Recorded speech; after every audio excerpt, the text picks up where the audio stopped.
Welcome back. So this is part 2, or episode 2, on the truth about life with a narcissist. This is my story. So with a disclaimer, I'm not a therapist. This is just my story on how I was with a narcissist for 21 years. And towards the end of this episode, I will tell you how I had to reflect and what I needed to heal. I will pin episode 1 in the description. So with further ado, let's go ahead and just continue on with the story. So in episode 1, I left off with our first big fight where I really saw his true face. The beginning of the marriage should have been more like a honeymoon, but it wasn't. He quickly turned on me the minute we got married by wanting to change everything. All of a sudden, small changes, subtle changes, you know, um, too much makeup on. And I never was someone that had a lot of makeup on. Usually eyeliner is always my go-to. Um, Me talking to strangers, that was an issue. He would sit there and say, I talk too damn much. I just like to talk. That's always been something that I enjoy doing. I enjoy the interaction. I don't care if you're the cashier, a stranger. I don't care.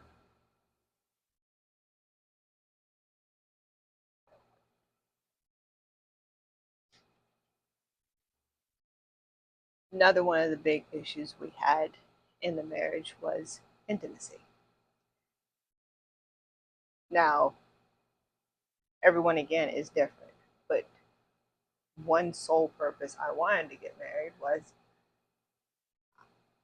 I wanted that one partner. I'm not someone that was raised to sleep around. Um, I was looking for that one person.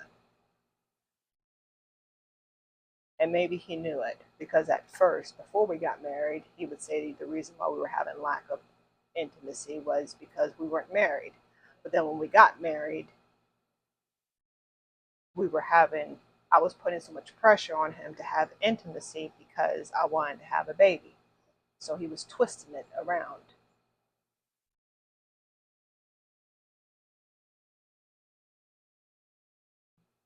But it does something to you internally. But I'll make a whole new video on because in truth, and now I'm kind of reflecting already, I'm kind of jumping ahead, that is actually sexual abuse. The weaponizing it, the withholding it as, you know, punishment, or as, you did something good, so I'm going to give this to you. But like I said, that's a whole nother video. That's a whole nother video. But anyways, so I was able to find a job after everything kind of settled, and we started to, we would have our little issues here and there, not big fights. It was more of me complaining about the lack of intimacy, and like I said, him turning it saying, well, you just want a baby. And it was true. I did want a baby. I mean, I was married. Why not? I mean, this was not something that he didn't know about. He knew about my dreams. He knew that I wanted to be a housewife. He knew I wanted to have a bunch of children. That was my dream. And, when we were dating, he made it seem as if that is exactly what he wanted as well. So it wasn't like I was forcing this upon him. But all of a sudden now we are married, and now all of a sudden it's a problem. It's a problem that, not saying him telling me I need to find a job, but I can see the stress on him, so I'm going to find a job. And, I even by this time, it wasn't like I was, what's the word I'm looking for? I wasn't asking for a lot. We didn't go out on dates. And that probably was an issue too. You know, I never demanded that of him. I was a homebody. I had, my husband, and I wanted to stay home. And if I needed to purchase something, even for me, as simple as, you know, um, female hygiene products, to save money, because I knew money was tight, because at the point when I wasn't working, I knew money was tight, I would go off brand. I would do everything possible to bring the bar lower. Now, I can blame him for this. That wasn't him. That was my choice. I chose to bring these bars down. Moving ahead, I get pregnant. Um, Ironically, we found out I was pregnant a week after the ship deployed. And yes, it is his. Don't go there with me. Do not. Don't do it. But, anyways, the blessing in disguise is that he was gone the whole 9 months. And I was the most happiest pregnant woman you ever seen. Um, Anyways, so gave birth to her, and 10 days after she was born, the ship pulled in, and he got to meet his daughter. And here comes me with making excuses again, because he wouldn't bond with her. He saw her as a stranger. And I, of course, made the excuse that the reason why you see her as a stranger is, well, because you weren't with me when I was pregnant. You didn't see my belly grow, though I would send him constant pictures. I mean, I would be emailing him 3, 4 times a day, even though I was working, sending care packages on the dot every 2 weeks. Would be sending him these things, um, because that's what a spouse is supposed to do. So at this point, I'm thinking, okay, we're a family, but all of a sudden, again, changes are coming in. I still had friends overseas. So when they would call and I would speak to them in German or in Turkish, it was an issue. Now, all of a sudden, me speaking 3 languages was an issue. And that is the first time when he dropped the bomb, saying that our daughter would be only learning English, because I don't need to be talking behind his back. And to please him, I allowed it. Again, that falls on me. So after a year, we then head back to Virginia. And again, I'm thinking we're a happy family. Yes, there was another deployment looming, because he left one ship, headed to another ship. We probably got to Virginia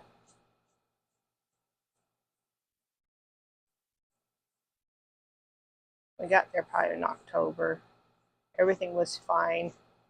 I was able to rekindle with my first employer here in the States, and I got my job back.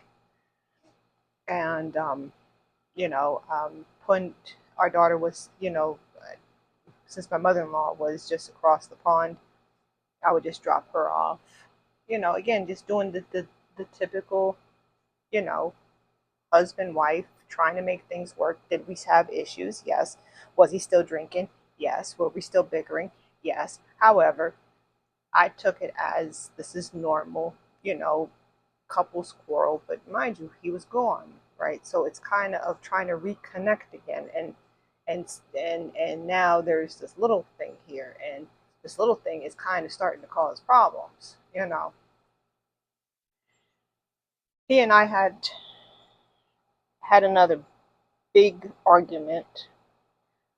I couldn't even tell you about what. Um, it was something. And of course, he was drinking. Now, let me pause here. Throughout these episodes, you will hear me keep on putting an emphasis on this drinking. And the main reason why is because that was my excuse. For everything he did, my excuse was it wasn't him. It was the drinking. It was the alcohol. It was never him. But that I had to address down the line. Anyways, back to this.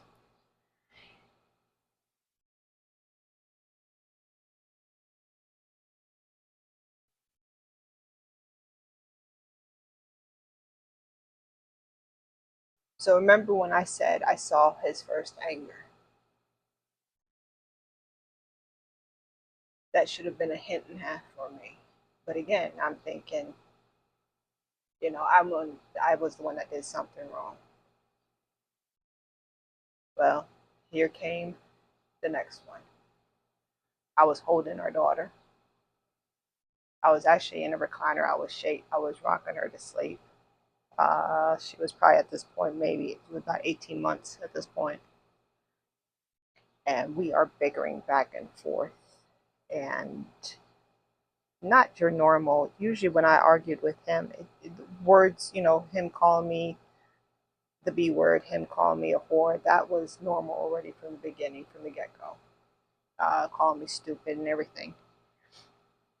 And I think because I was a mama, I wasn't going to have him talk to me that way. And I think that's what I told him. I said, you don't talk to me that way. And being in the recliner rocking, I went forward. And he took that as me stepping towards him. And he lunged. Flipped the recliner. He was trying to choke me.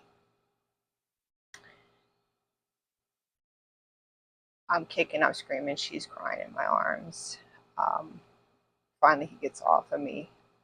I roll out of the recliner and I dialed 911. And he dropped the saying, "You just fucked me." That's a quote. And when he said that, I hung up. Now, I don't know if you're familiar with the rules, but in Virginia, maybe it's statewide, across the board, I don't know. But the minute I hung up, the operator turned around and called right back. And I told him what happened. He left. And the officers came, gave him my statement, what happened. I had marks. You can tell I had marks right here, just grip marks. And I had to think of what to do.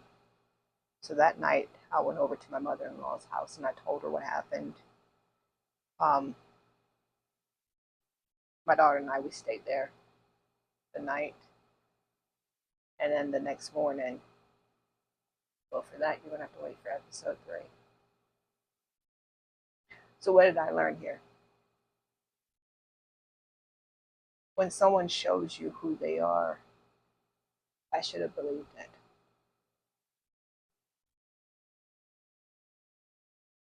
There was no excuse for him trying to change who I was, unless it was, damaging to the relationship.